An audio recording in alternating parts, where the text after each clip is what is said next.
Pearl Talent Collective is a woman-owned consultant firm that is able to coach your HR team to greatness. With 20 years of experience in HR, you would be hard-pressed to find another consultant firm that is able to produce the results needed for today's work environment. From helping your team maintain their goals, all the way to structuring the groundwork for a successful team for your new company and everything in between. Contact Pearl Collective as your consultant today and let success become the new standard.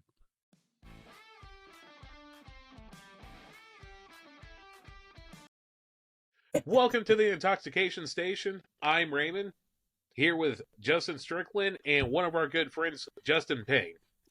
How's everyone doing today? Ready to drink. Hell yeah. Yes, thirsty. Been thirsty for a little while. Yeah. So, what we're going to be participating in is our little game that we have here at Intoxication Station called RNG Roulette. Now, for those that want to participate at home, let's go ahead and pull that up. So, for the viewers that want to participate at home, here are some of the ground rules. 1, please have a total of 6 12-ounce beers or beverage of your choice. Personal drinks are okay. And for every person that's on the screen, you're going to have to take a sip or a drink of your drink. So with that being said, each person that would be participating would have to take at least 3 sips right now because, I mean, look at us. Now, with that being said, you take a drink or a sip every time a topic is presented. The host drinks. If a guest chugs a drink, if Strickland drinks, someone snort laughs. If Well, that's not fair. if someone opens a beverage, someone talks out of turn or interrupts the host. And number 8, if someone brings up an inside joke or reference. You guys are fucked. Oh, this is going to be a good one. All right.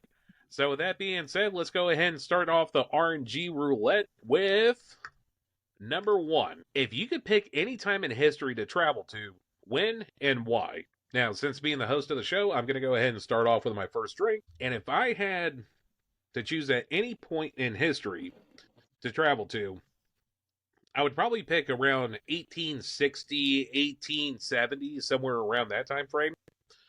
Because we have technology somewhat formed as the United States, similar to what we know today, but not quite all the places just yet. And I could still be in Florida where I'm at. Now, Strickland, what would you choose? Is this with the option of being able to come back, or I'm stuck there? Yeah, we can always come back to you. Give you a little bit of time to think. No. Like, if I go back in time, am I stuck at that point in time, or do I get to come back to the future? No, you get to come back to the future. Oh, then I want to see how they built the pyramids. All right. Fair. And Payne? Probably, I want to go back to like right before like the Library of Alexandria was destroyed because it had all of the world's history at that point in one spot. Mm-hmm. So you could actually learn like all the shit that we have to guess about. Right. Was there. That does make sense.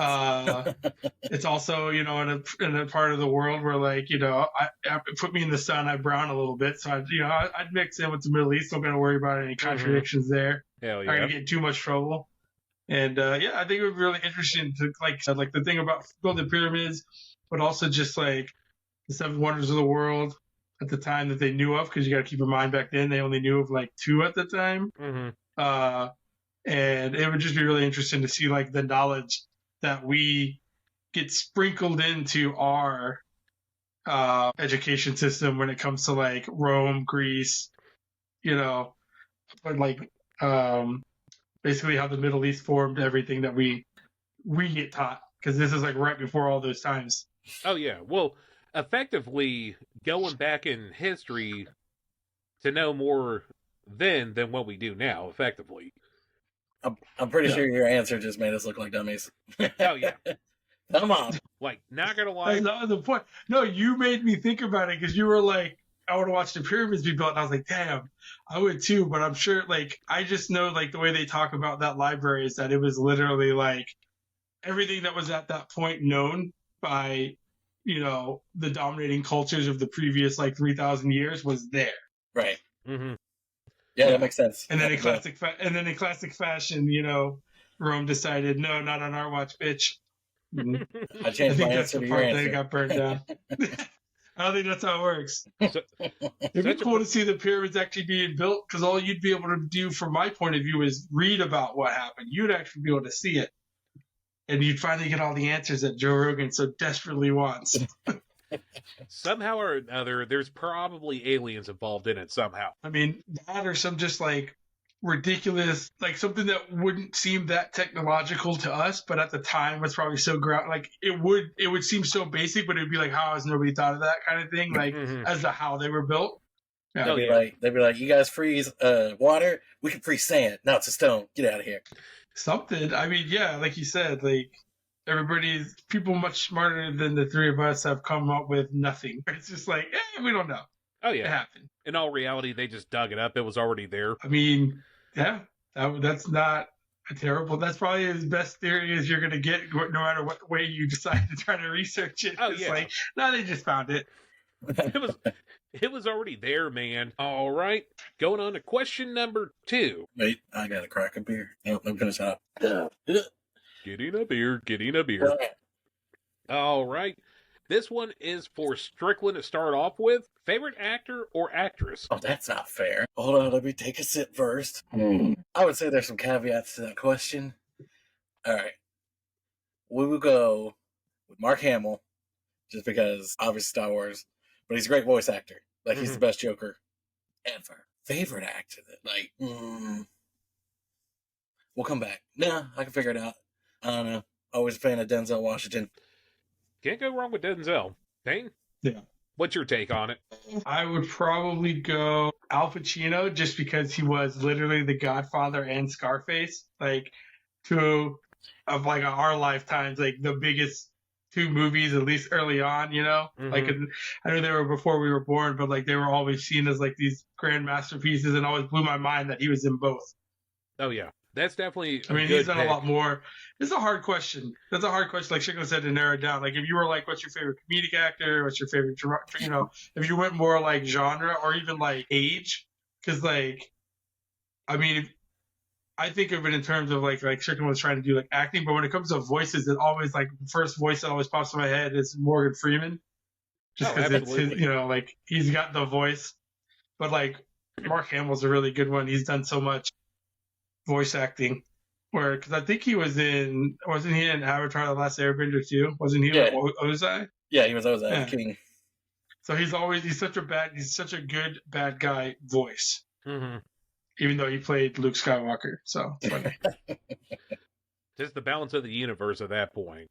So as far as my pick, my favorite actor, Robin Williams. Yeah.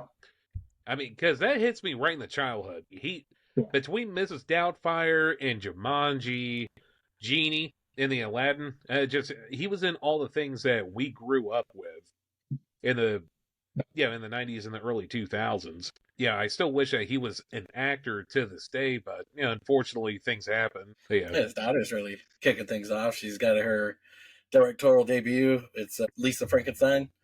Pretty good movie. There are a couple little nods to the dad, or Robin Williams, in the movie. So I have fun with it. It's a good watch.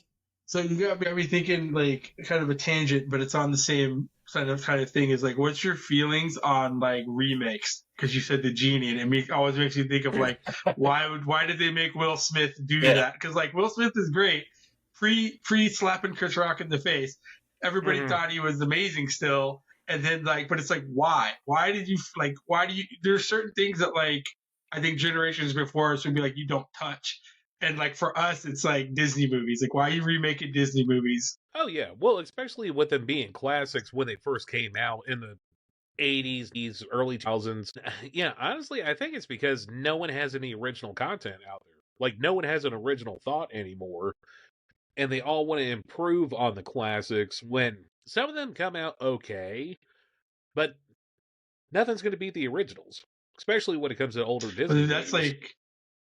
That's like the big fight in Hollywood right now, because you've got like the Netflix and the Hulus are like, we don't need writers. We're just going to use AI to come up with our scripts. And it's like, right. But like, if you didn't have the writers, you wouldn't have like, and it's not even like an original idea. Like the U.S. Office isn't original. It's based on a UK show, but like the writing on it was what made it unique, not the situation. Like, yeah, it's in an office and all this, but like British humor and American humor is so different. But I know that that's like a big argument right now. Is like if you listen to the really creatives of the world right now that make all the movies that we think are from our movies that are like the best comedies we've ever seen, those writers are like, it's going to go, like, you're going to start noticing how everything has very formulaic, even more so than it is, because they're trying to get out of like paying the writers, you know, basically the content creators of Hollywood are being told like, we don't want that. We don't want you to come up with new. We want tried and true, which is why you get like we don't want to take a the risk remakes anymore. of the Disney movies. Exactly. Like we know if we put a certain name in a certain movie, it'll sell well enough, and that's sucky. It is, because, I mean, effectively, they're just going through and beating a dead horse, but that dead horse still keeps paying dividends on them. Which is why they do it. Yeah. Yeah. I mean, it is what it is. I'm not a huge fan of it, but who am I? Who am I to judge? Well, and it's just getting easier. Like, I just watched the new Venom movie the other day. I knew exactly how the movie was going to end because their foreshadowing wasn't foreshadowing. It's like, hey, this is how we're going to kill the monster. You figured it out. Good job. Yeah. The end of that beer. So, end of conversation. End of conversation. Question number 3. This is going to be a rough one for me. Question number 3. All-time best football team. American football. You mean the good old sports ball? Cool. Payne, what do you think on that? Yeah. Yeah. Well, anybody who knows me knows I'm very biased. I'm assuming when you say American football, you're talking professional. Correct. Because I'd have two separate answers if we were doing college, or obviously a different answer. But yeah, I mean, I'm a fan of the Pittsburgh Steelers, but I think if you were going to say like the greatest team, like as far as like the most complete team in like modern day, which to me would be like the last like 25 years, you would probably have to look at like, man, let's see, 25 years. It hurts to say this because again, I'm a Steelers fan, but like the Baltimore Ravens had some really complete teams on both sides of the ball. Not their first one, but their second one when Joe Flacco was the quarterback. Like, that was a pretty complete team. I mean, you could say any of the New England teams, but I mean, they're cheaters, so they don't really count. And then I'm just trying to think of like the other teams. I mean, like Green Bay was pretty good the year they beat the Steelers. But if you were going like all time and you're going old head, I mean, like 1977 Steelers had 22 starters, and with the 22 starters, they had something like 15 Hall of Famers. I mean, it's a pretty good team if you're looking from like a historical standpoint. I think most people would probably pick like the 49ers teams. One of the Jerry Rice, Joe Montana of the 80s. They're just Jerry Rice is the greatest football player of all time. It's not even close. So like it's so hard to not pick that team. And then they kind of had the same thing that Dallas did and Pittsburgh did. I know Ray's not a big sports ball person, but like, you know, there's a reason that the Steelers, the 49ers, Green Bay, and Dallas were like the big four coming out of like into the 90s because they were the ones who dominated the sport at different times throughout those first like 25 seasons of the NFL. But I mean, if I like the greatest team right now, like, I mean, it's really hard not to pick the Chiefs, but it's like recency bias because it's like what you've known, you know, they're really good right now. But I mean, like, you've got 72 Dolphins went undefeated. You've got the Steelers that won 4 out of 6 Super Bowls. You got Dallas that's won 5 overall. They've had 2 runs with 2 great teams. It's tough. All right, Ray, your turn. Sports ball. You were the perfect Let me chug this beer for Ray. Question. Oh, is he doing it? What is he doing? I think he's chugging a beer. Oh, he's doing it. All right. You got anything to say why he's chugging a beer, Strickland? Yeah, I'm going to go with a fantasy football team. It was in the movie, the replacements. They were the Washington Sentinels. They were. Correct. Keanu. Keanu! Can't go wrong with Keanu. Greatest quarterback ever. That was one of the most quotable movies for me because you got Clifford Franklin. Clifford Franklin is looking for a new hoe. That's like my favorite part.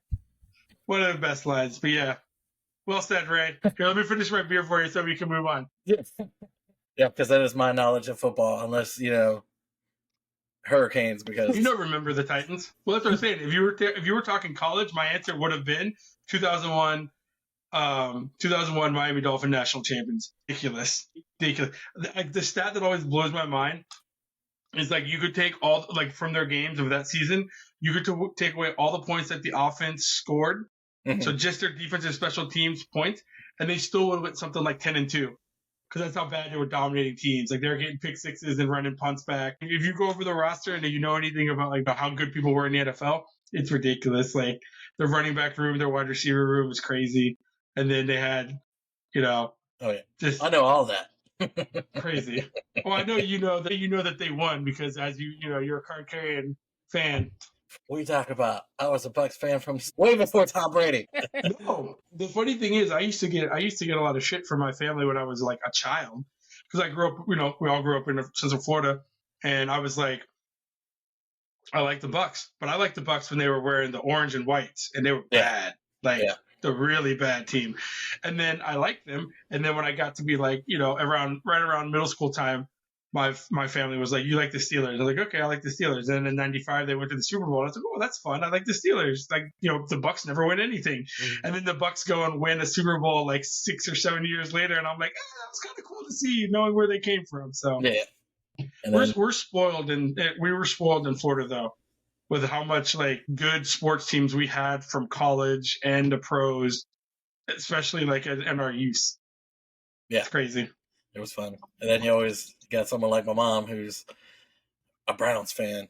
It's funny because Strickland's mom and my mom are best friends, and my mom's a Steelers fan and his mom's a Browns fan. And like Eileen never talks about sports unless they beat the Steelers. Then she'll text my mom. But if they lose, she doesn't care. She's like, whatever, they're terrible anyways. But when they win, she's like, Going on to question number 4. All right, Ray, your hell's over.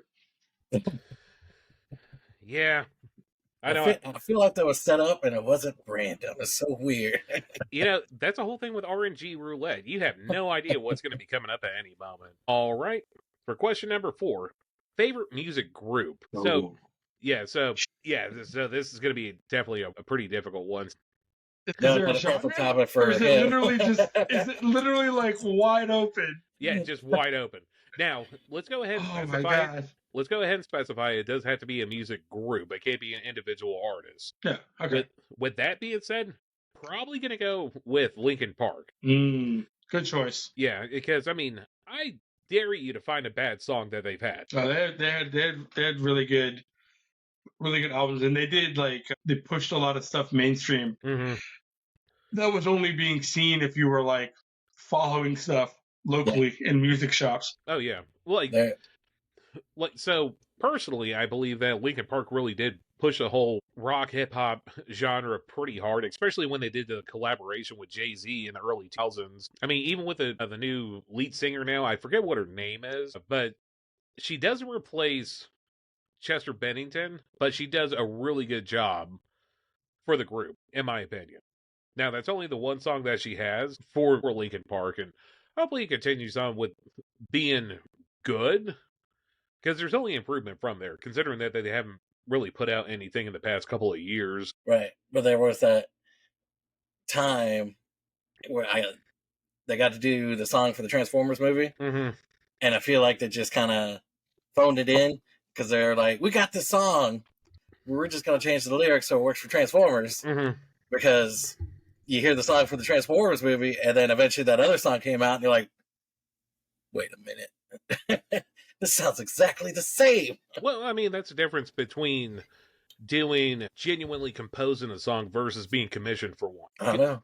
Because, they're going to Eminem did the Venom movie song, and that was awesome. It was better than the movie, I hate to say it, but yeah, it was great. But I think kind of what you were just saying, though, if they've already written the song and then they change it for the movie, that's different than them being either already having a song and the director or whoever's like, ooh, I want to use that, or being told, hey, Vanilla Ice, I need you to come up with the sickest rap ever for Teenage Mutant Ninja Turtles 2's.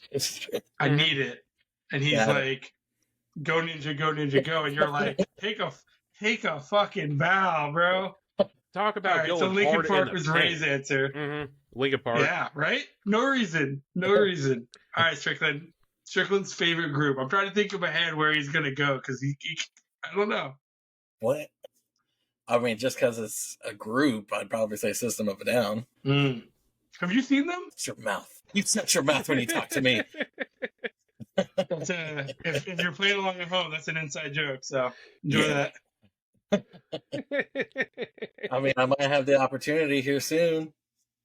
True. They're like they're trying to like sneak back in, get a couple shows going. Yeah. You The only way I'm going to see it is if I win the ticket. Yeah, man, it's crazy. So expensive. All these like when we were young tours and all the things that are like these big 2 or 3 day festivals are becoming ridiculous. They're way more intense now than it seemed like when we were growing up. One of the music venues that we went to was Earth Day Birthday in the early 2000s and whatnot. I'm pretty sure they still continue on with that to this day, but it is way different now. They moved it though. Yeah, they moved it, and it's one of those things where like once they went to the bigger location, it became way less. I don't know, like it wasn't, and it's also probably us getting older. To be fair, like to be fair, you know, jeez. Oh shit! When you're going in 2005, 2006, and you're 20, 21 years old versus like I think last time Strickland and I went together was when Sublime was headlining that one, and that was probably like 2000, maybe 18 or 19, right? Something like that. It was like right around the time we thought I was leaving. The first time I thought I was leaving the state of Florida with my wife, but we went there. And it didn't feel the same. Like the whole experience was just different. Yeah, because they switched it to the fairgrounds, and not the same as being on that baseball field. It was nice. Tinker Field was where it was at, man. It was great. Mm-hmm. Yeah, I think I went over to the Central Florida Fairgrounds the first year that they did it, and that was almost too much. Like there was a lot of walking involved on that for no reason other than foot the pavement, or in that case, foot the dirt. Yeah. Yeah. It's the fairgrounds. It's huge. Well, yeah, right. I was gonna say the whole thing with doing it on because it was a minor league baseball team. Like I don't even think it was AAA. I think it was AA. But like, so it was just a baseball field. So it had built-in bleacher seating behind the home plate, so you could like people could take breaks and be out of the sun a little bit because you had the overhang. And then you could also bring like a blanket and you could lay it down in the outfield, and you were just on like very like well-maintained grass, which was great.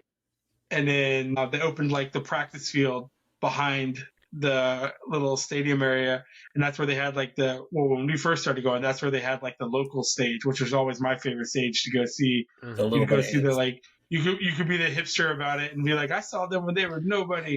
Yeah, and we could say that about Flyleaf. That's right. Was one for sure. And then so was is it Lacuna Coil that also has the female lead singer? I'm pretty sure they were there too early on. Yeah, no, that was a good show. All right. So we got Linkin Park, we got System of a Down, 2 great answers. I am an older soul when it comes to music. I love all the new stuff. I love hard rock, but I'm sure Strickland could have guessed. But if I'm picking a group, I'm picking Led Zeppelin. Hell, it's my all-time. Yeah. I didn't want to steal it from you. Favorite band. Yeah. I mean, I could have picked a different one because I like a lot of old music, but there's just well, especially especially from that time frame, because you had Led Zeppelin, Aerosmith, CCW, Rolling Stones, hell, even Stone Temple Pilots. Don't put Aerosmith in the same category as Led Zeppelin. That's no. Well, it's like what the thing is, like if you hear people that were the big musicians at the time, when they talk about who's the greatest of all time, it brings me back to the football question, like Jerry Rice. Like you don't count him. It's Wayne Gretzky. You just, yeah, okay, he's got the record, but who's second? Because they really got the record because it's a different level. That's kind of how everybody talks about Led Zeppelin. They're like, you've got bands that are like heavy, heavier metal for the time. And they're like, yeah, we thought, you played, there's a quote from the lead singer of Deep Purple. And he's like, yeah, we thought, people would tell us to play heavier. We thought, just turn the amps up. And then we heard Led Zeppelin and we're like, well, we can't do that. Mm-hmm. That's what you want, but that's not what we can do for you. We're going to do our thing, and we're just going to be like, no, they can have all that because it's just a whole nother, like from any of my friends that are musicians, guitar players and drummers and stuff. It's like, it always starts with the Beatles and then immediately goes into Led Zeppelin because the Beatles are the ones that found the formula. Mm-hmm. And then the late 60s is when you got, Led Zeppelin, Jimi Hendrix. If you just said favorite artist, it would have been Jimi Hendrix. I can't lie. It would have been right, same age for me. Like, it's just like, that's where I fell in love with, like, being able to choose your own kind of music. 'Cause, when you're a kid, you listen to whatever your parents are listening to. And my mom had her good thing, but mostly what we listened to was country music, which is fine. I mean, I don't hate country music, but when it was like teenage years, you get to pick your own stuff. That's where I went. Fell to being like, damn, I was born 20 years too late attitude. Oh, yeah. Yeah, he constantly rubs my knowledge of music in my face because we'll play a power hour with music, and he's like, name the song or name the band. And I'm like, got this. No.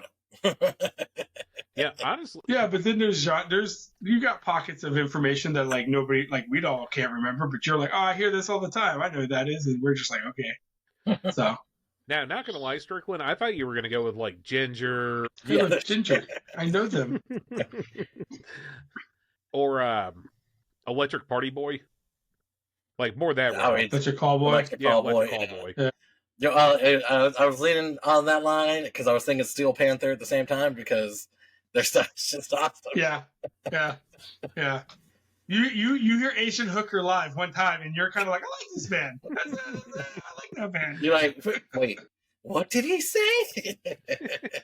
Like if you were to give me a genre, if you just said they had to have been like, say you were to like, what's your favorite music artist from this millennia? I would have been a little bit more struggling, like because I like a lot of bands from now. I just don't know that like one of them is like my all-time favorite for me. Easy, but too many bands now that I enjoy. Yeah, and that's one thing about the music scene. There's so much of it out there. It's hard to really keep track of who all is out there. Especially with the super groups like Tool and whatnot. Yeah. All right. Question number 5 for Strickland. Start it up. All right. Question is, you're stuck on an island for 3 months, and you know you'll be off the island in that time. And you have one food to eat the entire time. What are you choosing? Chicken. Just chicken in general. Just chicken in general? Just leave me some chickens. I mean, if you're giving me like a whole cooler and it's full of chicken, listen, already cut up, I'll figure out shit to do with it. All right. So you wouldn't go for dress like it up different ways. Yeah, put some sand on it. Now, yeah, no, that's about it. So can you repeat the question? I heard the first half, but then I wasn't listening. So you're stuck on an island for 3 months, and you know you'll be off that island in that time, and you have one food that you can eat the entire time. What are you choosing? Okay, gotcha. Like think Castaway, except a giant cooler of food came with you with solar power. Well, so I'm taking that question as like it's not like it's almost like a Survivor thing where like there's a crew there with you, but it's like every meal they're like, all right, and it's just the same thing all day. Like I get what you're saying, like if you have to make it yourself, like the chicken, but that makes sense because I mean like most people eat chicken a lot because it's just like one of the basic, oh, I can't eat red meat, it's bad for me, so I'm gonna eat chicken or pork. Like it is what it is. If I had to pick one food, like if I'm just eating that food the whole time, I would say probably like pizza. I mean, just because like if you don't really want to eat it, you're still going to get full on like 1 or 2 slices if you weren't really that hungry. It's something that you can, even if it was just the same like cheese pizza every time, like 3 months, you can count that down. In my head, you're like 3 months, you're like, all right, 270 meals, 3 meals a day. Although if it's all the same thing, it's probably going to be 2 meals a day. You're getting all the food groups minus fruit, Yeah, well, I mean, technically tomatoes are a fruit. Technically. Yeah, it's true. It's true. So, I mean, you are hitting all the basic food groups. You're hitting all the complex carbs, proteins, and stuff like that. So, not a bad choice. Oh, it's not healthy. It's not healthy, but it's... I'm not saying that it is, but I get where you're coming from at the same time. Yeah. So, for me, I would probably go with burritos. Because you got breakfast burritos, you have steak burritos, beef burritos, chicken burritos. I wasn't even thinking about like it just has to be the same type of food because then pizza really works because you have breakfast pizza. Oh yeah, and you like they make it with like because they sell them in the store where it's like scrambled eggs and bacon. Like I'm not saying it's good, but it's edible. Oh yeah. Yeah. Oh yeah. And Well, it's a break. It's a break from pepperoni and pizza. Yeah. right. Bagel bites counts as a pizza. Make them in the morning, make them eating, make them at supper time. That's right. I've been with this man to eat burritos, and I've only ever seen him give up on one burrito. Over in California, oh my God, that burrito was the size of a newborn infant. That thing was massive. It was delicious. And I wish I could pronounce the name of the place that we went to have it. I know it was some Taqueria. They were known for having the state of California's best taco, something like 10 years in a row. And I had that taco.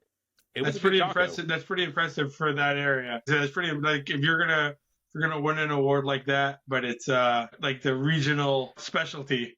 That's pretty good. To be winning it even 2 years in a row would seem like a pretty good run. Oh yeah. No, 10 years in a row. And holy shit, second best taco I've ever had. First one being in Laredo, Texas, but I think that was more out of like dire hunger than anything. But we're going to do a quick intermission. We'll be right back. Welcome back. We had to do a quick beer intermission. Payne, this question's for you. Going on question number 6. God damn it. Pretty. All right. So, best coach of your favorite team, college or professional? Go buy a lottery ticket. Okay. Hold on. I gotta take a sip. I'm drinking from the wrong beer. That's the side beer. I gotta open the new beer. God dang. Okay. Shit. Well, all right. So here's the deal. In my lifetime, there's only been 3 head coaches of my professional team that I enjoy, which is the Steelers. You got Chuck Noll, you got the fucking steel chin, and then you got Mike Tomlin. I mean, for me, to see Bill Cowher and Mike Tomlin both won 1 each, but I mean, Chuck Noll won 4, and he's like the blueprint. He's like the Mr. Miyagi, the Yoda of like everything that they've done in that city. So I would say him. But if you're going college, then I would have to say Bobby Bowden, just because he was the only coach from Florida State. I mean, Florida State and Auburn are the teams that I really enjoy from college. But I mean, Auburn hasn't had a coach with anywhere near the coaching legacy that Bobby Bowden did at Florida State. So it'd have to be. I'm not going to cop out and say Chuck Noll, somebody who probably, I think he quit coaching when I was like 2. So we'll go with Bobby Bowden. Nope. Is he gonna do it again? All that sports ball knowledge. Who made the rules of this game? It's stupid. You could have just made it up and Googled real quick, like, I don't know, University of Florida football, because Steve Spurrier, great, love that guy, he's my favorite. That's the thing. I don't even know what to look for on the Googles. Your best college football. You could have said Nick Saban from Alabama and been like, boom, I know you don't know any of this stuff, but like, these are like, nobody would have challenged you on this because they're just like big names in coaching. I don't know if Strickland knows football coaches, I'll be honest. I don't think he pays attention that much to the sports ball. I got one. You know who I'm going for. Well, that's one more than me. All right, let's hear it. Ditka. That is not who I didn't think you were going with the 85 Bears.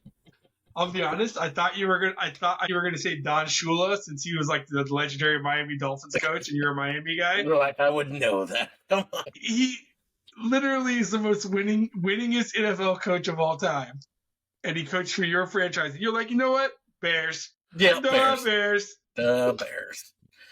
Well, I did Google them while you were talking. I was like, I could go with him. I mean, I know nothing about either one, but Ditka's fun to say. True. But there's a stipulation. I'm glad you brought that up. Yeah. It's a good skit. It's a good skit. Yeah. All right, coming back to me. For question number 7. Question. Yeah, I did 7, but question. What's up? I'm supposed to finish this beer before we switch, right? I have to finish this beer? Is that the deal? Because it's my question? Yeah, it's his question. So, I mean, we can stop right now if you want, but if you want to keep going till your beer's empty, you can keep going. No, it's not that. It's I thought I had to finish this beer before we switch. That's why I was asking, because I was like, well, give me like 5 seconds. Can I at least chug it? I mean, you can if you want to. Yeah, no, I thought that was the rule that we're kind of going for. We talk until the beer, whoever topic it is, the beer's empty. It's okay. I know. Ray struck out on my turn twice now, so Yeah. that's okay with me. Fucking twice. Ray, set yourself up. You keep going, but you may have to repeat the question because I'm going to finish my beer for you. Hey, fair enough. That works. So, for question number 7, the bank made a mistake in your account and they have cleared an extra $10,000 to you. What is the first rational move? And what is your first irrational move from that $10,000? So, for me, rational, I would have to say for, let's see, 10 grand in my bank, everything's cleared, no takesy-backsies or anything. I would probably have to go with the responsible thing, pay off any debts I may have, be cleared out.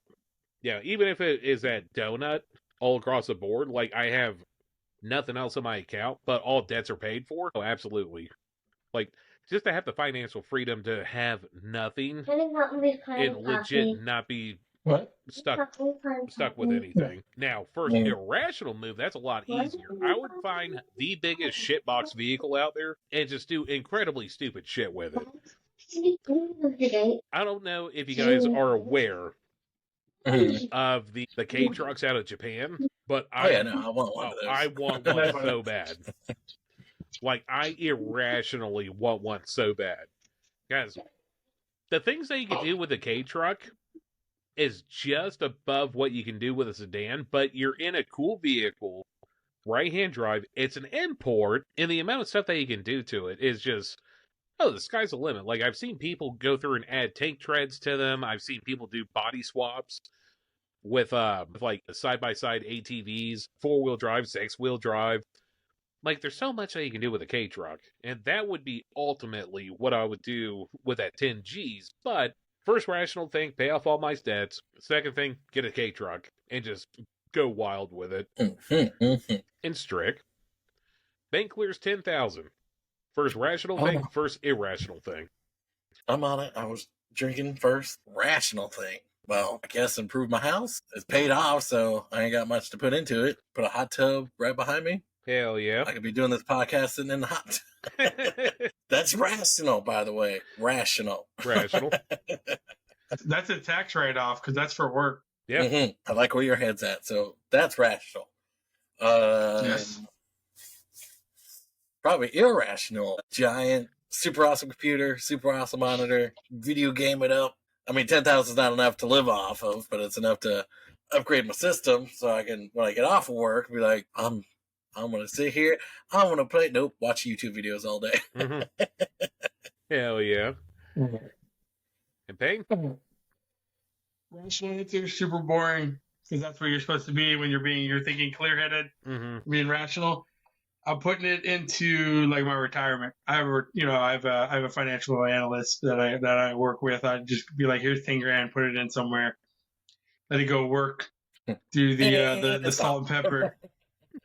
I mean, that's not quite how that fund works, but yeah, potentially. I'm pretty much like steady horse, wins that race in the end. But my irrational, I listen to both of you guys talk, and I'm like, yeah, that is, that would be fun. My irrational is I am going 30 minutes east of myself to the casino. I am playing 2 rolls on craps, $5,000 out, putting, $300. I'll probably put $200 on the. Nah, I put $100 on the line, $1,000 behind it, and that's $1,100. And then I would go $3,900 across whatever numbers weren't rolled, and I would go for it twice. What I would try to do is I would try to roll 4 times, and then I would pull all the money off the table except for the pass line and just roll the rest of the way. Because if I could do it twice, I'd turn that 10 grand into 20 grand if I hit the right numbers. That's what I would do, because I'm an irresponsible gambler all day, every day. And ultimately what would end up happening is even if I won, I would go to the blackjack table and I would play, $5,000 hands of blackjack and be like, we're gonna turn this into generational wealth. Someone try to talk to you, you'd be like, no, get out of here. I would go straight to the pit boss and be like, you're going to open a table for me and I'm going to gamble 20 grand and nobody's allowed to sit here with me. You're going to put the reserve sign up and you're going to give me a dealer and they're going to be my buddy. We're going to play some blackjack. You're going to be like, here's a list of my friends. Don't let them anywhere near me. You're I do so well when I disappear. You're on either my gonna own. when people are like, that's what Strickland's getting to is like when friends are around or like my wife walks up and I'm gambling, all of a sudden it starts going downhill. When I'm by myself, I'll disappear at like 1 o'clock in the morning and I'll disappear and I'll come back and I'll be like, oh man, I just, I had a really rough night. I only won $8,000 tonight. Like that's happened so many times. They'll come to me and be like, hey, guess what, Strickland? I got enough to get my washer and dryer. I'm like, fuck you. Like, I was at the bar drinking White Russian, so I guess I won too. So who's the real winner?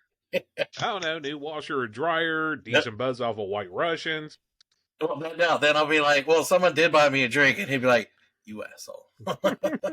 Well, the thing is, like, we have, in our casino trips together, which aren't that many, because Strickland's not a big gambler. I am definitely a big gambler, but he is a big fan of free drinks. And there's been many of times where we're like, I'm like at a blackjack table and it's like a $50 or $100 minimum table. When you're in Vegas, you can drink for free anyways, but Strickland's not gambling.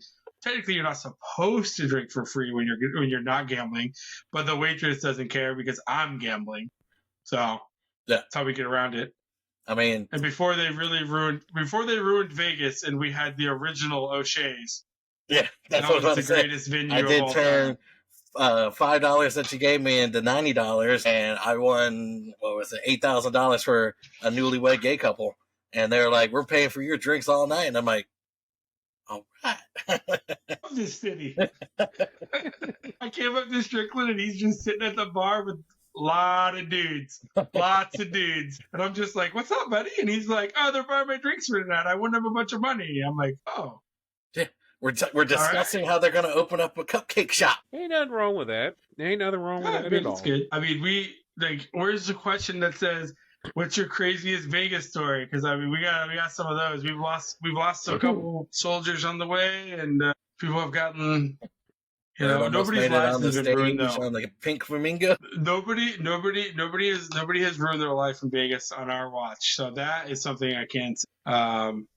Good for us. I mean, Reggie tried really hard. If it wasn't for my non-Florida friends, we'd have never found that man. He was gone. Gone. And for anyone that is participating, that would be a drink for you guys. Mm-hmm. What? All right. So, question number 8, I believe. Going to Strickland. I just practiced one. Sure. Cracking it. All right. What song best resonates with you? Good question. It is. Well, you can go with Payne's version of myself, that I'm a 15-year-old girl trapped in a 40-man-year-old body, and it would be, an Olivia Rodrigo song. Veggie and cool. She says, "Fuck."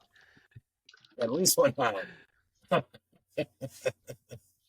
I mean, recently, I'm always a big fan of Post Malone, but recently it's Jelly Roll, because that man he touches the soul. Touches the feels. Mm-hmm. You said what song? Did you say what song or what lyric? No, you said song, right? Yeah, so song. Song, it would right? be, Okay. I'm Not Okay. That's a great song, and it's like, he knows me. It's like he's been down this road before. But I'm thinking about it, and I'm like, it's one of those questions where it's like, who's your favorite group? Or who's your favorite band? Mm-hmm. Depends, like what you're feeling. Like, are you in a good mood? You in a bad mood? All that kind of stuff. I mean, I would say there's songs that didn't pre having kids really bother me or like hit me in a certain way, but I do now, because it's like you get it more. You have that, like, I have a son, I have 2 sons, and or just being a parent in general, versus like, songs that maybe hit you when you were younger. I'm trying to think of like a song that right now, because the problem is like most of what I listen to was made from 1998 to 2005, because I'm forever stuck at that age, because that's what you do. Man, it's hard to pick just one song. Like I said, it depends on the mood. So I'm just trying to, like, in my head, I'm like, all right, general song. And just from like a fun aspect, I had to look over there to think about it, because I'm just like, man, I'm stuck on this. But I'm going to go for the fun answer. If I was going to pick one song that I really enjoyed and I feel like was a good, and this is probably more of like a party answer, would be Mr. Toby Keith's Red Solo Cup. You I can't like go it. wrong with Red Solo Cup. Yeah. You cannot go wrong. Freddie Mac can kiss my ass. I mean, every time he says it, it hits me. Especially when you get older, you're like, I know what that means now. Yeah, but then you're like, all of a sudden it's relatable. You're like, hey, you know what? Yeah, he can't. Freddie Mac kiss my ass. The whole thing, corner to corner, edge to edge, all of it. That's right. Yes, get it. Yeah, no. That's my like. I think that's more of like my silly answer. If I was gonna go for like a real like one song, if it's like time to like, if I'm overthinking or if I'm in that mood of like I really want to listen to the lyrics and stuff, going back to my favorite band, Led Zeppelin, it's probably Since I've Been Loving You, which was like one of the bluesiest classic songs of just like heartache you'll ever hear, and that one. Mm-hmm. I've watched a man cry. I've watched a man be happy. I mean, there was a bottle of Jack Daniels involved, but I seen him with my own eyes. He was in the backseat of the car, just belting out just the opening like guitar riff, and he was like tears. Good answers. Good answers. I would have to say my song that resonates best with me would be Bob Seger, Night Moves. Yes, It's a good one. that is a great song. Great, like, just I think that's a song you hear, depending on the number of drinks you've had, it puts you right in a certain mood right away as soon as you hear it. Automatically. Because years ago, I was an over-the-road truck driver, and I would play that song going through the open desert of New Mexico or Arizona and whatnot, and it would just resonate so hard with me. In later years, I found out that he was talking about riding a motorcycle, not on a semi-truck, but, I mean, message still applies. Just Right. every time I've heard it as an adult, when I was a kid, I've always thoroughly enjoyed that song. And it just really does resonate me in years past, or in years present anyways. But Well, I mean, I got one. If you want to get deep, I can't listen to it without freaking crying now. Because, after Kim died, I hear it and it's just like, nope, turn it off. I can't cry right now. And that's Evanescence, My Immortal. Every time I hear it, it's just like... takes a breath right out of you. I think of that, and I think of like the song, like you said, like if I want to listen to a sad song, I'm going Johnny Cash, Hurt. Every time. Yeah. That gets you in the field. It's so hard because it's like less than 6 months after his wife passed away of like 50 years, and like himself, I think he only lived like maybe 3 or 4 months after he recorded the music video, but just like you can just feel it, like you can see what he's going through in his eyes and how he's just like, you know what, this shit, like basically like none of this shit's worth it anymore. I'm good. Mm-hmm. She's gone and I'm out. And I think that's like, it's one of those ones where like a lot of people could hear that song and just be like, okay, all right. Like it's just this very, very direct in what he's feeling. And then again, like knowing like that he was like, within 4 months of the end of his life, like he was feeling it some sort of way when he lost his, partner from so long. Oh yeah. Which, I mean, definitely a good artist. Definitely a good artist. Definitely a good song too. Especially when you hear the Nine Inch Nails version, you're like, what? Rando as hell. All right, on to, I don't know much of a better topic, but different topic nonetheless. Payne. Me? Yes, Payne. For question number 9, I believe. Yeah, we're on 9. Okay, so caveat: you don't have to mention names, but of all your exes, which one would you marry? Gun to your head. Probably the high school one, just because no idea where or what she's doing, but I don't think you ever really lose, in air quotes, if you didn't end on terrible terms, like your first love kind of thing. Mm-hmm. Like you don't necessarily, like, you're always going to have connections of, being young and in love kind of thing, which, I mean, probably not great for longevity. Oh, no. Not even a little bit. But would definitely, I went through, after I had a long-term high school girlfriend, and then after that, I purposely acted like the opposite sex didn't exist for like 6 years, so I was just not interested. I like, Strickland was there, like you were there. We would go to Dave and Carly's, hang out, Strickland and I lived together for a little bit, and then I lived with Jubu and Porkchop, and we would all get together and, party every weekend. And there was a ton of friends that were girls that were around.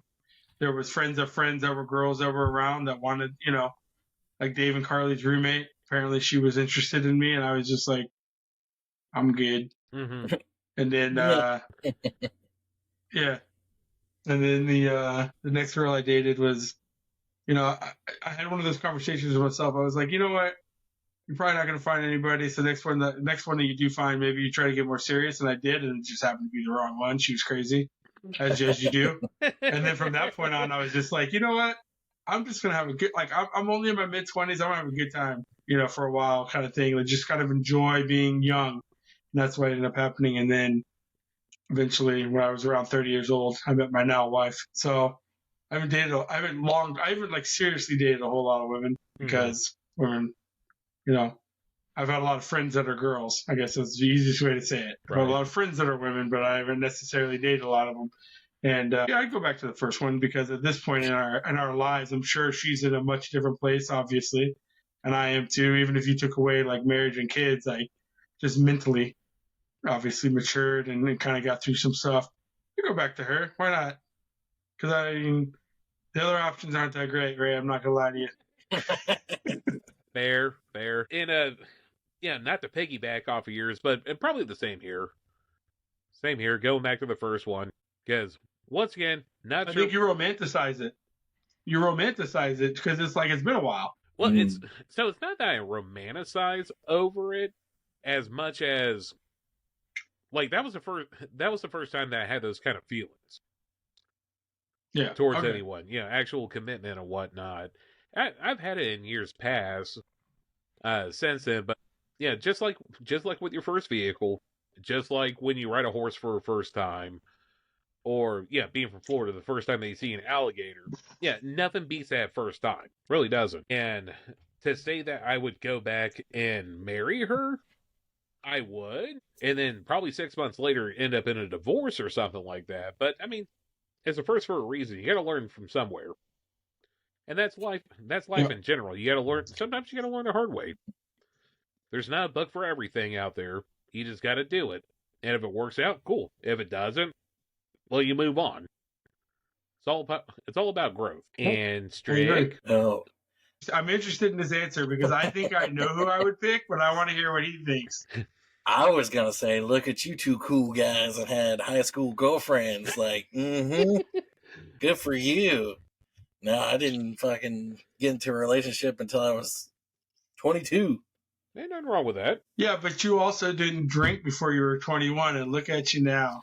Look at that cute little beard. I mean, again, I haven't been in too many relationships. What is it? The Great White Buffalo. The one that got away. I mean, I would guess her. We were friends. What's what I'm looking for? I hung out with her plus all of her girlfriends, so I learned things that I didn't need to know. Like, I was the gay friend. It's like, you guys understand that I'm not gay, right? But yeah, I'm sure Payne knows who I'm talking about. But yeah, things never lined. We said no names. I'm minding my business. Yeah. Woman. Good. Things never lined up, so it was never meant to be. I'm okay with that. Which is fair. All right, Payne. Thank God I'm not going to have to chug another beer on this one. No, I was just my turn. It's your turn. It's your turn. Is it my turn? We should be on question 10 now. It's your turn. I had the love question. I got the first serious question. Okay. Serious. So, going back to me for question number 10. Yep. You're sitting in the woods / forest with a group of friends around a campfire, and Bigfoot comes out from behind a tree. What's your first initial reaction? So, being from Florida, I probably wouldn't take it seriously that there's a cryptic, about to come maul everybody around the fire. Because, I mean, once again, Florida, we don't take anything seriously around here.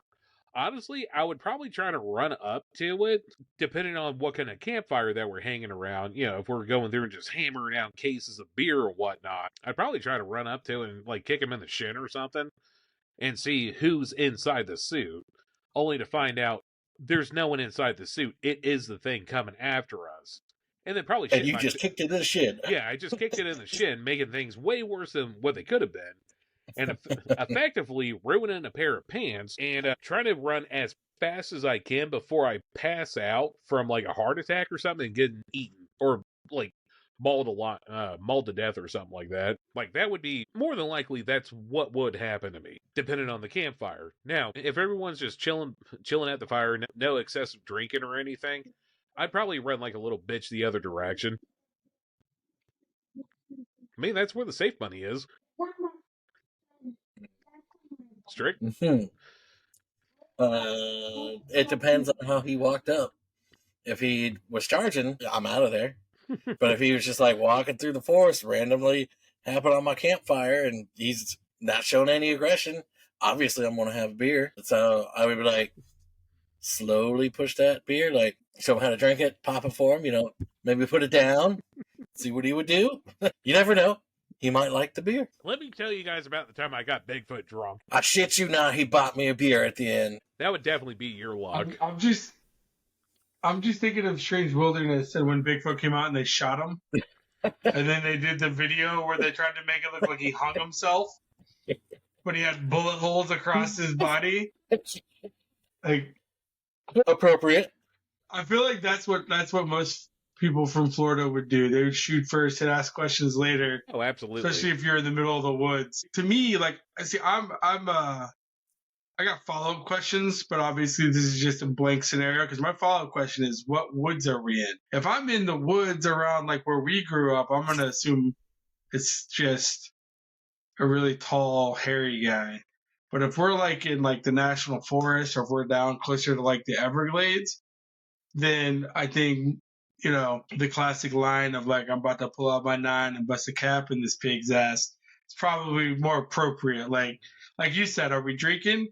We're just because if we're not drinking, just in case the law is listening, then we would have guns. But if we were drinking, we definitely wouldn't have guns because we would never do that. Oh, yeah, because law-abiding citizens and what have you. As we all are, especially being from Florida where we always listen to the rules and the laws and the, carrying decisions that people tell us are real and we're like, yes, they are. Oh, yeah. We always agree with this. Yeah. So, I mean, like, for me, in all honesty, though, like, I think what Strickland said, if I'm sober and I see, like, something that looks like a creature just, like, walking up into, like, where the campfire is, I'm judging how fast is it? Can I get to the car? Who am I with that I really care about? Yeah.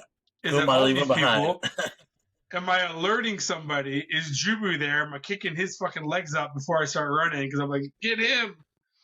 But I mean, like, but if we've been drinking, then like, I think if it was a hostile intent and we've been drinking, we're just the game's kind of over at that point. Like nobody's really gonna give them that many two shits. Mm-hmm. Like it's Florida, man. Like I don't even know. Like obviously we're in the woods and the beer pong table is set up, and I'm just thinking of like when we were like I'm trying to think of like a situation where like we're at a campground versus like we're like actually like in the woods. Yeah, like you know what I mean? Like because there's two totally.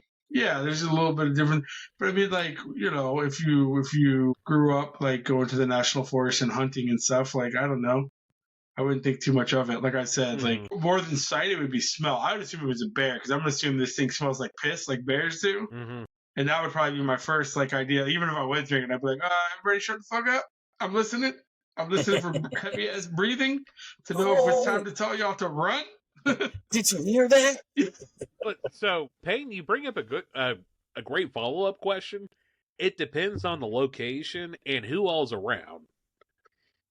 Because if you're in a campground and that happens, chances are it's some dude just trying to yank somebody's chain on scaring the kids, especially around Halloween and whatnot. But if you're in a national forest somewhere, there's no witnesses over there. And I'd be damned if I'm going to hang. The game warden's only getting there if you shoot within like 5 minutes. So if you're quick, you're already gone. Oh, yeah. Nothing but ass cheeks and fucking tire tracks. Especially if it's not. See, now I've got all kinds of questions. If it's the middle of summer and I'm at a campfire, that's not even hunting season, game warden's at the fucking house. Chill. Oh, yeah. He don't know what's going on now. Well, so that. And they don't wake up for gunshots in the summer. So with that being said, to specify, you live currently up in Michigan right now. which that could be something that Right. people would do up in Michigan, go into the forest during the summer months. Being that Yeah. Strickland and I are down here in Florida, if you're in the forest during the summer months, you're probably high off of methamphetamines, looking for arrowheads in the middle of like the Ocala National Forest I or was something literally like that. just thinking, like, you are like, if you've ever heard of the Ocala National Forest Rainbow people, Oh yeah, which are like the hippies, but they're like more hardcore than like what people most think. They're dangerous people. mm-hmm. They're probably more close to like, oh man, what were those people? What's the name of the people that are like from Romania, but they're like, they live in like the UK and all those movies where they're just like, The gypsies. they're not hippies. Gypsies. Thank you. Yes.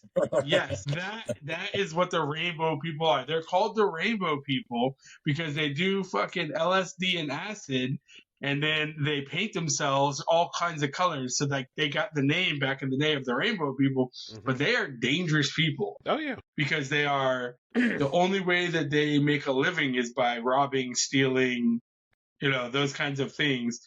They're just like, and I don't know how much they're still around because I'm going off knowledge of like 1996, 1998. That was the biggest danger. Like Bigfoot, yeah, all right. I think that would be the problem. Bigfoot would show up and you'd be looking at him like, all right, bitch, whatever. But then you see some naked painted dude walking up, you're like, oh, we gotta go. We gotta go. It's time. We can dodge bullets. Party's over. Party's over. Because as most people from Florida know, if somebody's high on meth, one bullet does not stop them. Oh no, that is a super bean in itself. Like meth's not going to stop that, or bullets aren't going to stop them. Stun guns aren't going to stop them. Pepper spray not even going to phase them.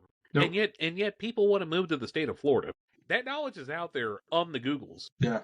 Strickland told me about that show called Florida Man, and I started watching it, and I was like, man, this isn't even like a fake documentary. This is just real life. Oh yeah. this is just every day waking up in the state of Florida. Like, yeah, no, that happens. No, I mean, all of it checks out. Now, was it the TV series Florida Man, or was it the documentary Florida Man? TV series. I think it's a TV series on HBO or Max.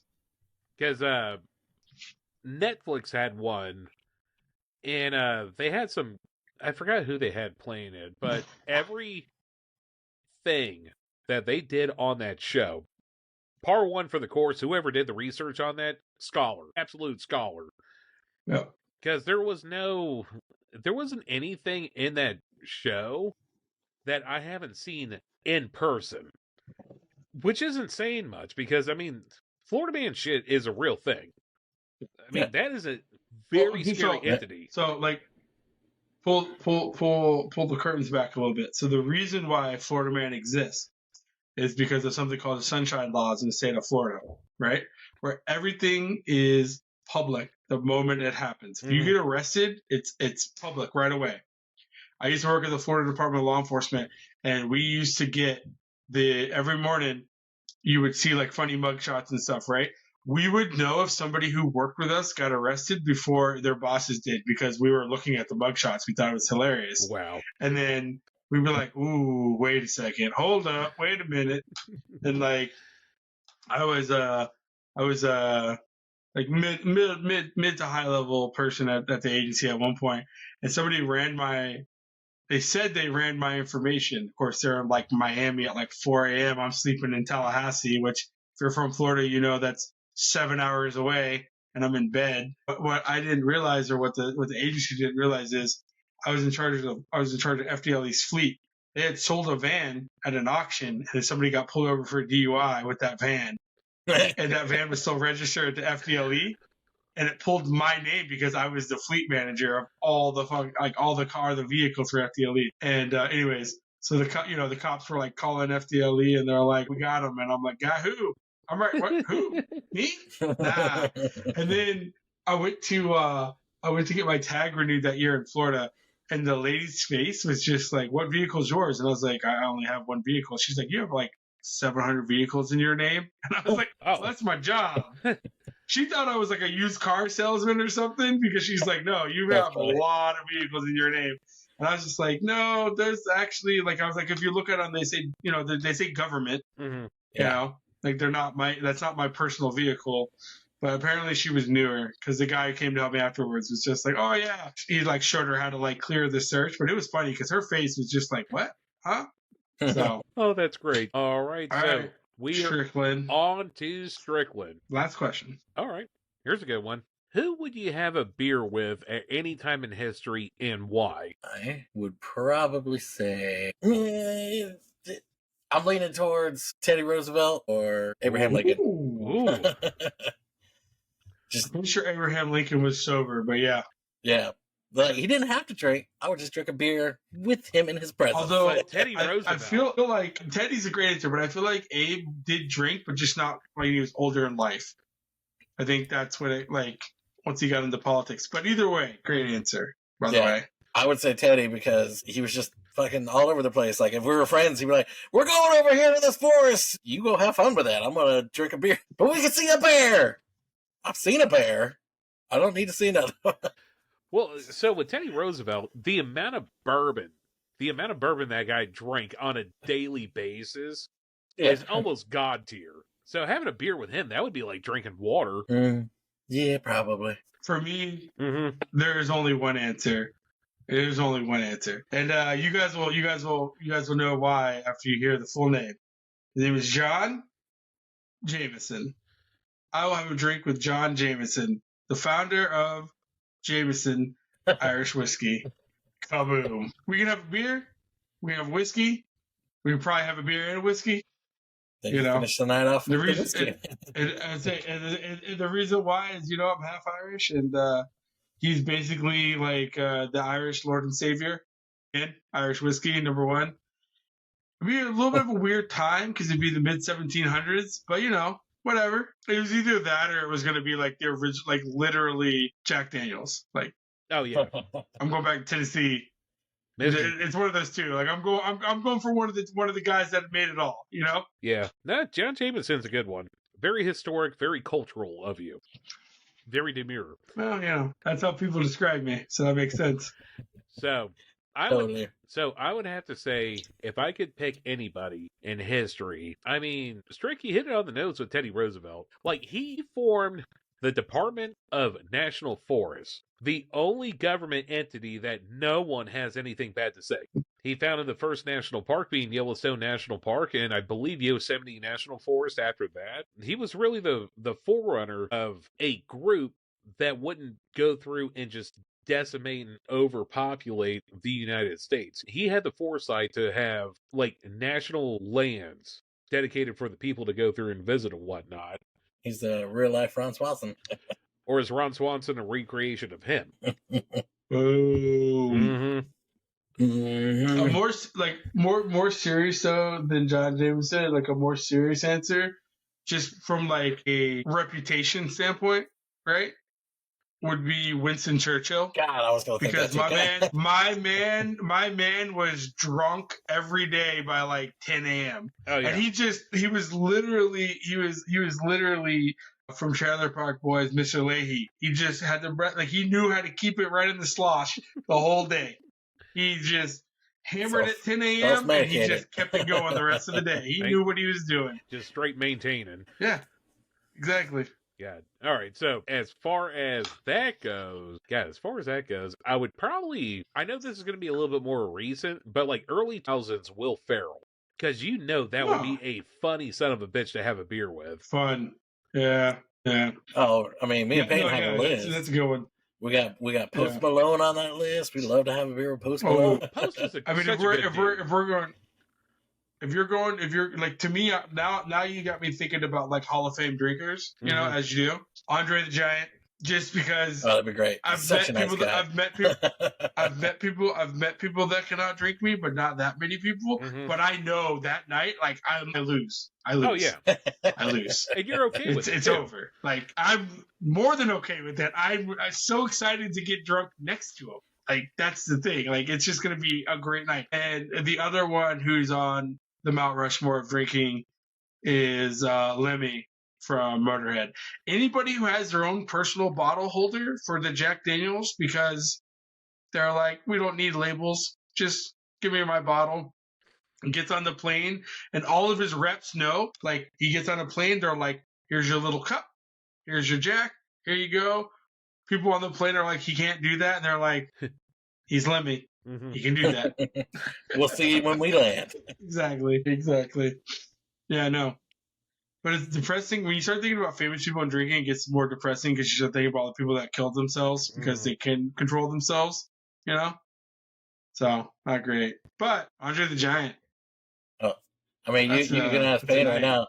Every time we're watching that Power Hour, I don't even know if the man drinks, but I would love to have a beer with him. Chance the Rapper.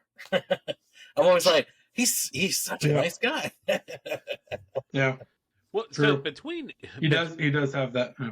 between Chance the Rapper and Post Malone, those are just like good dudes, especially Post. Like Post Malone, he just exudes good dude status.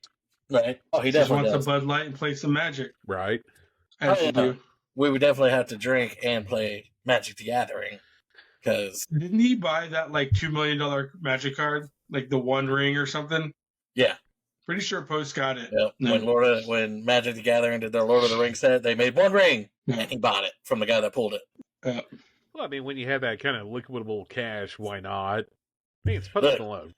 I bought a couple of those packs in hopes that I would pull it and be like, look, you can buy it from me, but I prefer just like bring me out there and have fun with it, and I'll give you the card. That was my hopes. You take the money and you ask for the trip. All right, don't be stupid. Okay, yeah, no, I would. You do both.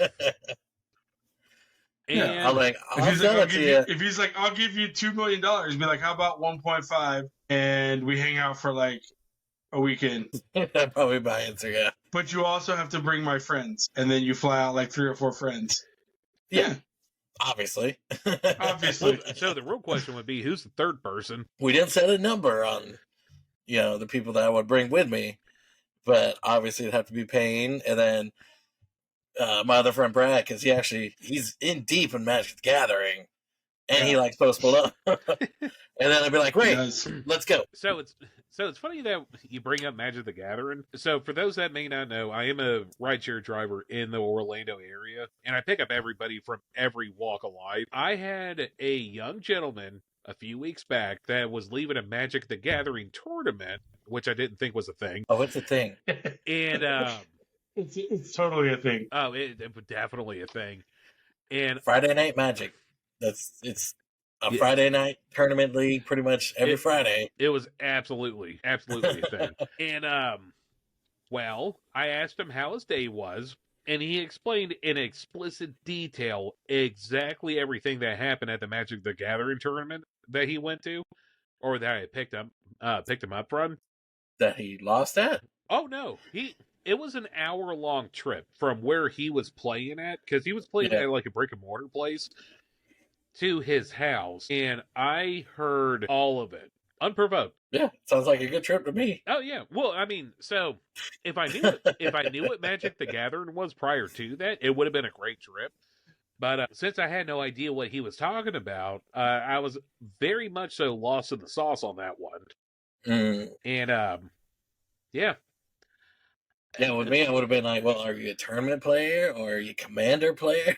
I'm with you right there, Ray. That's where they lost me. Like, I know what Magic is. Like, I know it's a card game, but I don't understand the formats and all the things. And Brad tells me about it a lot because he does weekly different things that they do. And I was like, oh, that's cool. I understand. That's my answer, right there. Yeah, I understand exactly what he's talking about. And Payne's like, I know he's trying to speak to me. Well, exactly. So, real quick, we're going to do a quick intermission for another beer trip. We'll see you guys in a second. And we're back. All right, gentlemen, we are in the final stretch. We have our last and 12th question for the evening. And that question, I already did that one. Reroll. All right. Ask me the football question again. No, I don't want to. I don't like sports questions. Wait, no, hold on. Every reroll, everyone takes a drink. That's true. Social for the boys. All right. Question number 12. Last one. Aliens show up, and it's up to you to save the human race. What's your strategy? Take a little sippy sip. You got to think on that one a little bit. So it's up to me to save humanity, which tells me that they're hostile. I think you just follow the script of Independence Day. You get Will Smith. You get Oh man, why can't I remember the dude's name? Jeff Goldblum, Jeff Mhm. Goldblum. Yep. Zaddy himself, and you tell them to fucking figure it out. Yeah. Not even There's a in their computer character. I program. think that works. Just them as people. You just tell, hey, Yeah. Mister. No, it's not a movie. I'll be like, I didn't realize you guys made a movie in like '95 that was going to be a documentary. So hey, guess what? Get out there, champs. Yeah, you No, guys I don't know. I mean, like honestly, it would be tough because I'm assuming like we're boned if they're aliens, but at the same time, like maybe they're just aliens, but they're not like expecting us to be ridiculous because we are ridiculous Mm-hmm. as a species. Very much so. I just don't know. I don't know what you do because like if you go throughout again, this is gonna sound like I enjoy history, but throughout history, like we're not very good at understanding things that we don't understand, if that makes sense, or like that are new. Mm-hmm. We tend to violence first, figure it out later. Yeah. So I feel like that would be the humankind's response would be we're probably gonna just fuck that up. Like bad. Which is why I think my original answer of Will Smith and Jeff Goldblum is brilliant. Like, you guys are both very fucking wealthy. You fucking figure it out. Just throw money at the problem. It'll work itself out eventually. Why not? So, as far as what I would do, first things first, I would have to see if they're technologically being placed there. Like, if it's a hologram that's being based there, like if there's any actual beings of sorts on said spaceships, or if it's all being controlled from like galaxies away or anything like that. Because at that point, I would just get in contact with anyone that can send out an EMP that direction. Who that would be, I have no clue. But if there's no physical beings, Probably on Russia. board, yeah. Well, I mean, Russia was going to come up on conversation at some point or another.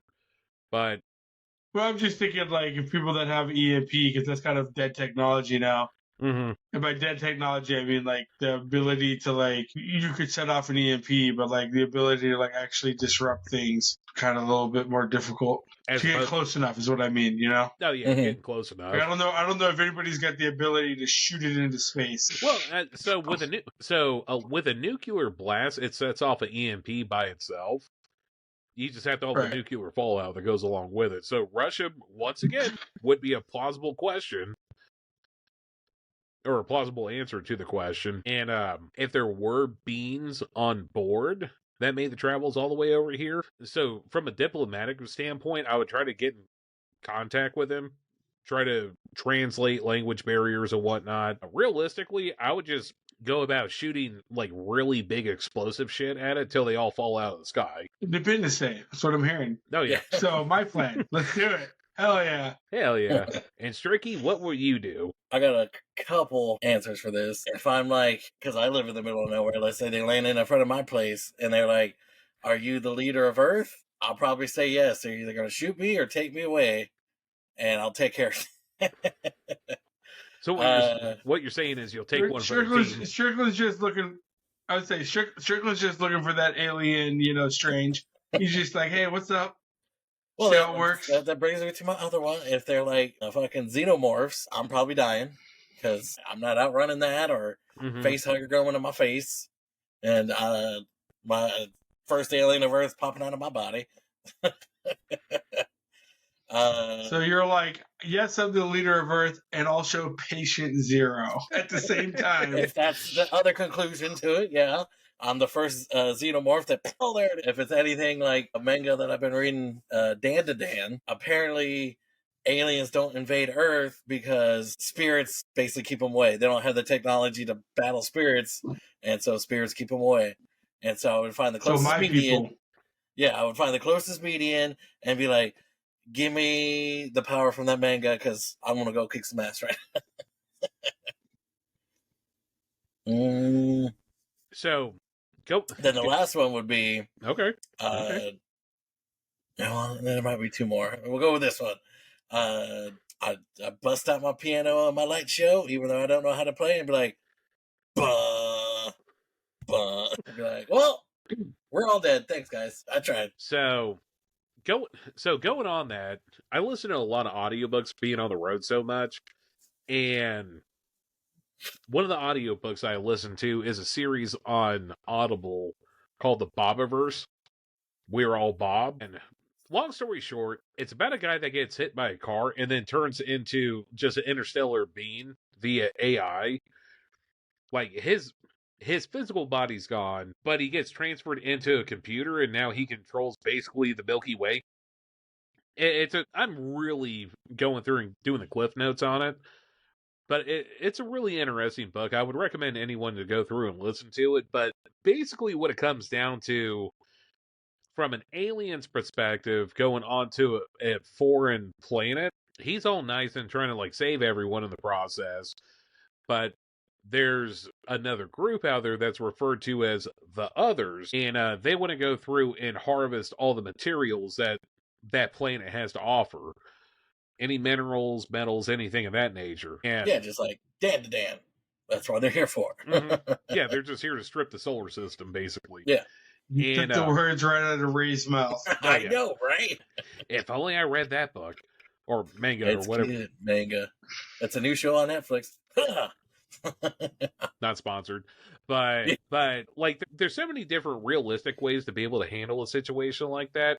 But being from Florida, I'm probably going to shoot at it because Florida. And Florida things. The Florida things and Florida's going to Florida at the end of the day. So something that I've realized after moving away from Florida, two big takeaways. Not a lot of apex predators outside of Florida in the United States. Like, I feel like when I'm in Florida, you got gators, you got big ass snakes, you got venomous snakes, you got panthers, you got bears, like a lot of nature's out there, spiders, like all kinds of venomous spiders. You're just like, well, they're not my friend.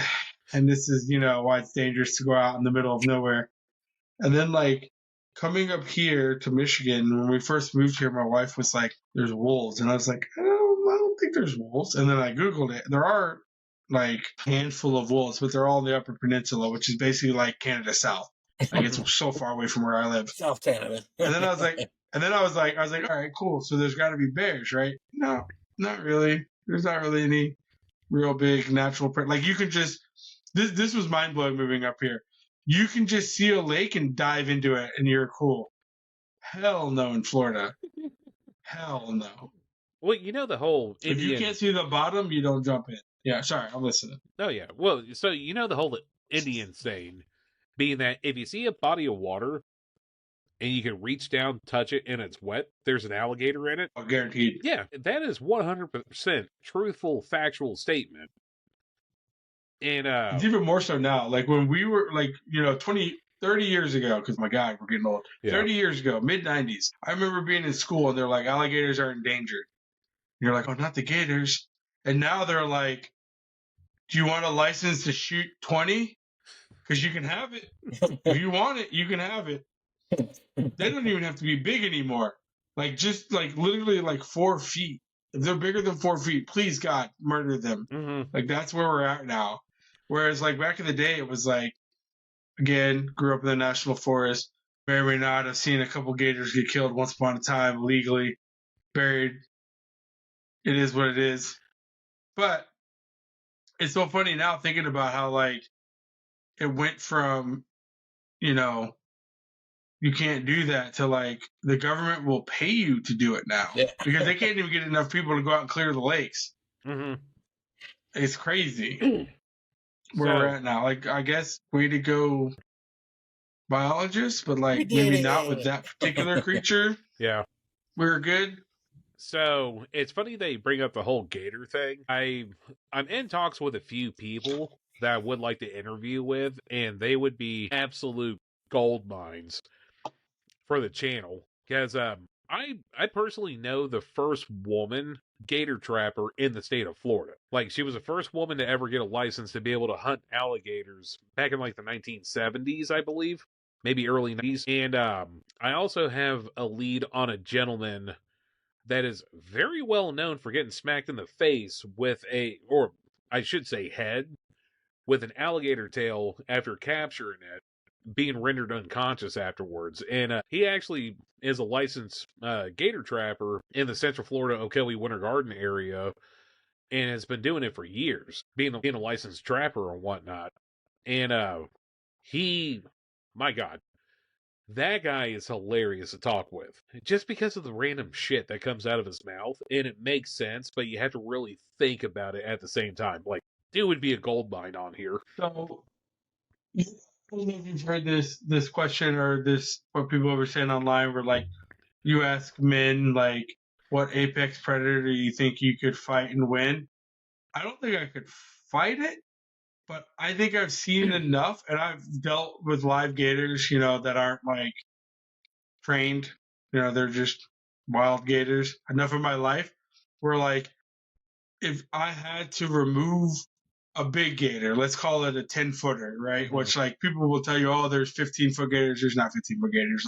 The biggest one they've ever found in the like recent like 20 years was like just over 13 feet, which I'm not saying is small, but like 15 is, that's, it is what it is. That's stretching the truth a little bit. Like a 10-foot.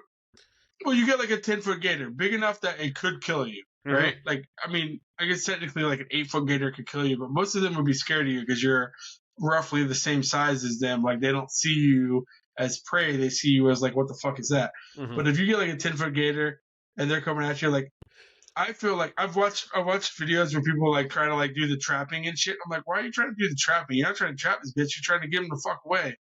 And then I watched a video from like, they say it's from Florida, but it's not. It's definitely from like Louisiana or Mississippi, where there's like a grandpappy out there cooking on a fire, and a gator comes up on him. He grabs a frying pan and just smacks the shit out of that gator on top of its head. And the gator's like stunned, and he's just looking at him like, bitch, get the fuck away from me, and hits him again. Like, I'm not, like, I would never be dumb enough to be like, I'm going to jump on this animal's back, and I got it. But, I mean, I've seen enough where, like, if they charged you, it's funny, they used to tell us, like, how to dodge, like, you run in, like, zigzags and stuff. I mean, like, literally all you got to do is run in a circle because they can't move quickly side to side. So, like, zigzags, yeah, maybe, but, like, what do you do if it's just running straight and you're zigzagging? You're losing ground. But if you're literally just running, like, a circle around it, like, it's going to be like, what the fuck? And it's going to chill. Again, not agreeing with the whole, like, I could kill it or fight it, but I know enough about them to, like, I would be all right. I'd be okay. Yeah, you would be able to evade said creature. Yeah, I know the danger areas: the front and the side. Mm-hmm. Don't get in the front because that's a gator, like mouth, and don't be on the side because that's where the tail's gonna like try to slap your leg and pull it into the mouth. Like, that's how it works. Like, you got to think of like the mouth is a dustpan and the tail is the broom. It's trying to knock you into the mouth, so you just no, thank you, stay the fuck away. Again, but. I love the people that, I don't know if you've heard this yet, going back to that conversation about, like, people that think they can fight an apex predator. They're like, I could fight a bear. No, you could not fight a bear. No, absolutely like, not. I don't know where this, like, overconfidence came from certain people, but, like, nah.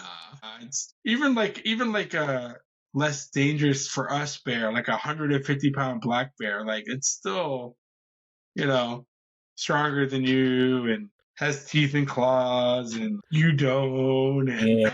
Well, especially depending on the time of season, because if it's before hibernation, they're trying to get all fat and everything, so they may be a little bit more docile. But after spring, when they wake up from hibernation, and they're hungry as fuck. Mm-hmm. And they're going to try to eat for two everything. Things. They're looking to eat, and they're looking to fuck, and that is it. Oh yeah. And they'll fuck you up to get something to eat. Yeah. You almost said exactly what I was thinking. I was like, and they'll fucking eat you. Yeah, a lot. Outside. Boom. Made it. Well, gentlemen, do you want to go for a baker's dozen and do one more? I'll do one more. Suppose I could. All right. What? No, I'm not doing that one. I am not doing that one. It's a foosball question, guaranteed. It was 100% a sports question. I'm not doing that one. Well, all right. Might as well end it on that one. Well, I mean, I want to partake in this. So, question for bonus round for anyone that is participating at this point. Bonus question would be best video game growing up. Wow. Yeah. This is a good one. He already knows my answer. He can answer for me, but go ahead. Yeah. So, as far as my favorite video game playing up, I'm gonna have to go OG. I'm gonna go Super Nintendo system, Super Mario World. Yeah. Great answer. Yeah, Can't go wrong with it. I mean it's a good one. Graphics were Super Nintendo, but back then, I mean that shit was like amazing. That didn't have to wait for load times. Didn't have to have internet connection. Yeah, not like any of the games nowadays where you have to have the best internet connection out there. No, all you got to do is throw a piece of plastic into another piece of plastic, and you can play anywhere. Hell, you barely had to use cable coax to be able to get the picture on the screen on the fatback TVs from way back when. I do miss the simplicity of the red, white, and yellow wires. Oh yeah, the RCA cables. It's true. Oh yeah, don't have to. I don't know that I ever remember anybody saying one of those cables failed or broke. Oh no, Because I don't think. Yeah, I think Unless your dog ate it. unless you're Strickland, Strickland has the story for everything. All right, I didn't what's have your a answer, story for it. Strick? I didn't have a story for it. I'm just saying. No, unless your dog ate it. I'm just saying. What's That's your what I was answer to going this with. question? I think I know your answer, but I'm gonna let you answer first, and then I'm gonna be either happy or sad when you say it. Well, I mean, the first video game that blew my mind was Legend of Zelda. oh fair, Fucking knew it. God Fair. damn it. Hey, fair. I know my friend. I wasn't a big reader at the time. I knew how to read. I didn't apply myself to it. And when I played this video game, I'm like, oh, there's words on the screen that I got to read kind of fast, or I'm going to miss it. I need to know the story. And then that got You me gotta more know into the story. reading because, eventually when the newer stuff came out, like Final Fantasy VII, you got to be a good reader or you're going to be like, I'm just hitting shit. Why am I playing this game? Just missing everything. You need to know why you're hitting the shit, all right? All right. I'm very confident that Strickland knows the answer, so I'm gonna let Strickland try to answer for me, and I will confirm or deny. Go ahead. Final Fantasy VIII. Yes, that is without a doubt the greatest video game that's ever been made. It's not even close. It was a game that, like, when it came out, it was the reason you would buy a PS2. It is the only reason you would buy a PS2. And this is one of those games, like, when you got it, it came in like the double CD layer thick case because there was 4 discs. There was 4 discs you had to get through. Holy And shit.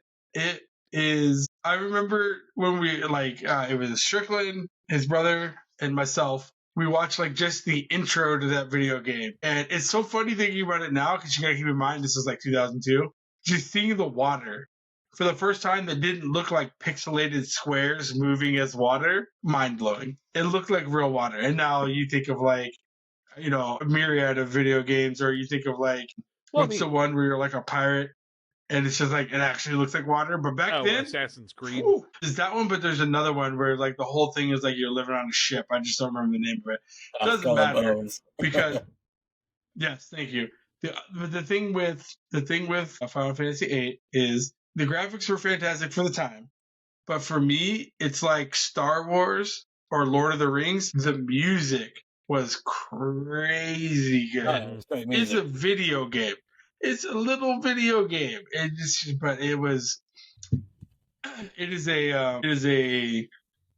a first song for opening scene that definitely stuck with me for the last 22 years. Good answer, Strickland. Yeah, 2002 was a long time ago. I'm not gonna lie. Well, gentlemen, it's been fun.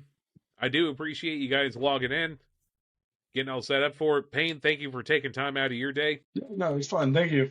Oh, yeah.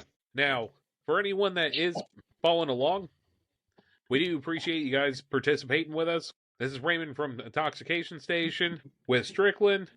Payne, thank you again. You guys have a good one, and we'll see you all next time.